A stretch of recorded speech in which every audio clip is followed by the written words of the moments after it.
जी नमस्कार, मैं हूं विपुल कुमार। आज चौथे चरण का मतदान समाप्त हो गया।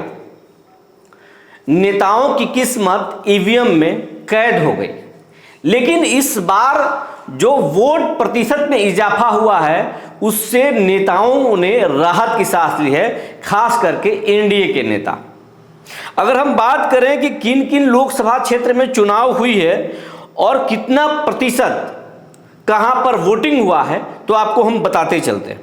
दरभंगा में 54.28%, उजियारपुर में 54.93%, समस्तीपुर में 56.36%, बेगूसराय में 54.08% और मुंगेर में सबसे कम 51.44% वोटिंग हुई है। आपको बताते चलें, ओवरऑल जो वोटिंग हुई है वो 54.14% हुई है और सबसे कम मुंगेर में और सबसे ज्यादा दरभंगा में वोटिंग हुई है।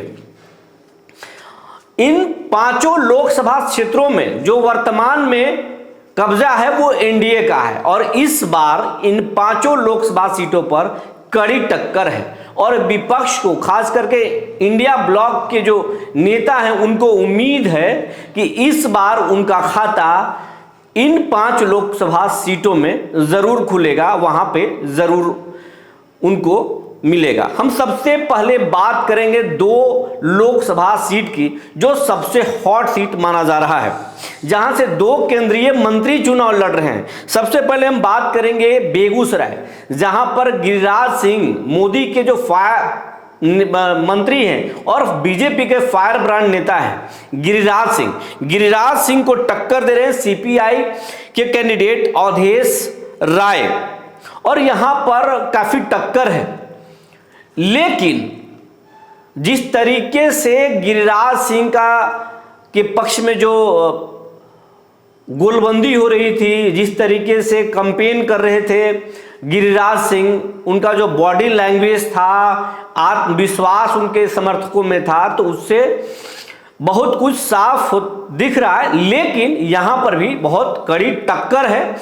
हम बता नहीं सकते कि क्या हुआ है, लेकिन यहां पर आगे निकलते हुए और कॉन्फिडेंस जो है बीजेपी नेताओं को दिख रहा है।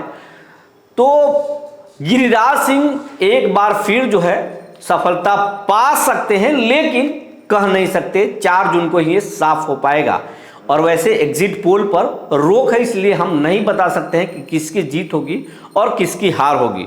अब हम बात करते हैं उजियारपुर लोकसभा सीट की, जहां पर अमित शाह के खासम खास और केंद्रीय गृह राज्य मंत्री नित्यानंद राय चुनाव लड़ रहे हैं और उनको वहां से टक्कर दे रहे हैं अवधेश राय, जो आरजेडी के कैंडिडेट है। इन दोनों में कड़ी टक्कर है और दोनों नेता एक दूसरे पर पूरे चुनाव में जोरदार हमला किए। दोनों के समर्थकों में इस बार बहुत आत्मविश्वास दिखा। जो दोनों नेताओं के जो अपने अपने क्षेत्र के जो पोलिंग बूथ है, वहां पर मतदाताओं में काफी कतार देखी गई है, वहां पर अच्छा मतदान हुआ है। तो यहां पर कड़ी टक्कर है और यहां पर हम किसी की जीत और किसी की हार नहीं कर सकते हैं।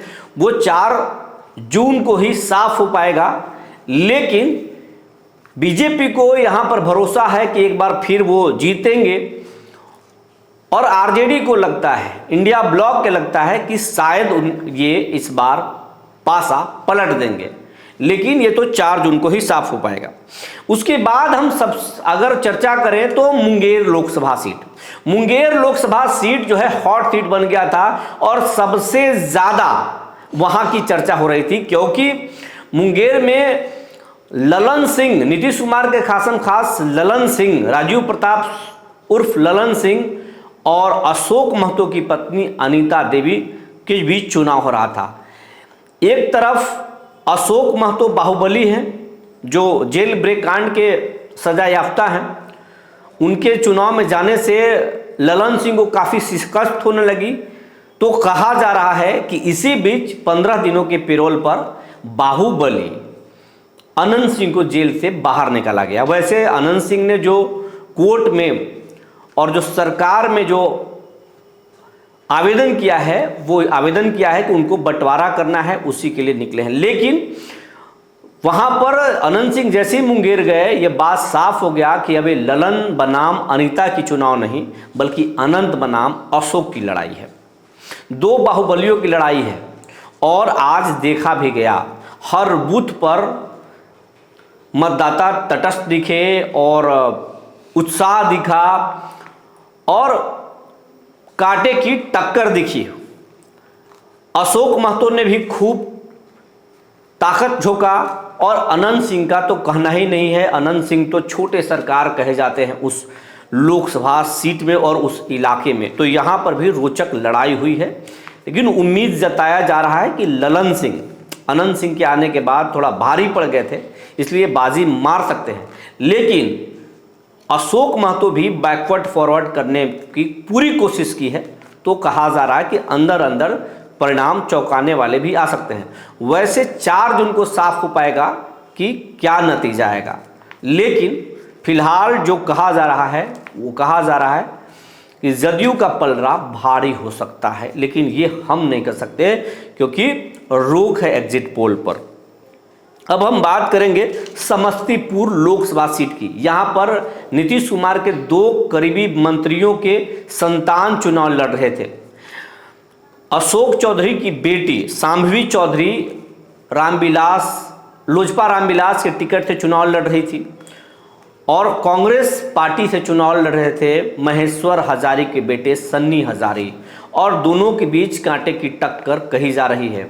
कहा जा रहा है कि सन्नी हजारी ने सांभवी चौधरी को पसीना छुड़ा दिया है, इस तरीके से कैंपेनिंग किया है। लेकिन जो एनडीए कुनबा के जो नेता हैं, कार्यकर्ता हैं, उनका आत्मविश्वास बहुत झलक रहा था और उनका कहना है कि बस चुनाव वो जीत चुके हैं, मार्जिन का अंतर है कि हम कितना ज़्यादा मार्जिन से जीतेंगे। लेकिन वहाँ के जो स्थानीय पत्रकार हैं, वहाँ के जो लोग हैं, उनका कहना है कि चुनाव कांटे की टक्कर की हुई है और नतीजा 4 जून को ही साफ हो पाएगा कि कौन यहाँ से बाजी मारेगा। तो ये तमाम लोकसभा सीटों की हम बात कर दिए, कौन कहाँ से भारी पड़ रहा था, कौन कहाँ बाजी मार सकता है। तो ये रहा, चौथे चरण का मतदान हो चुका है। ईवीएम में सबके जो है भाग्य बंद हो चुके हैं। अब 4 जून को ही ये खुलेगा और साफ हो पाएगा कि कौन कहाँ का शहंशाह बनेगा और किसकी हार होगी। ये तो 4 जून को ही पता चलेगा। बने रहिए हमारे साथ, फिर आएंगे एक नई खबरों के साथ। धन्यवाद।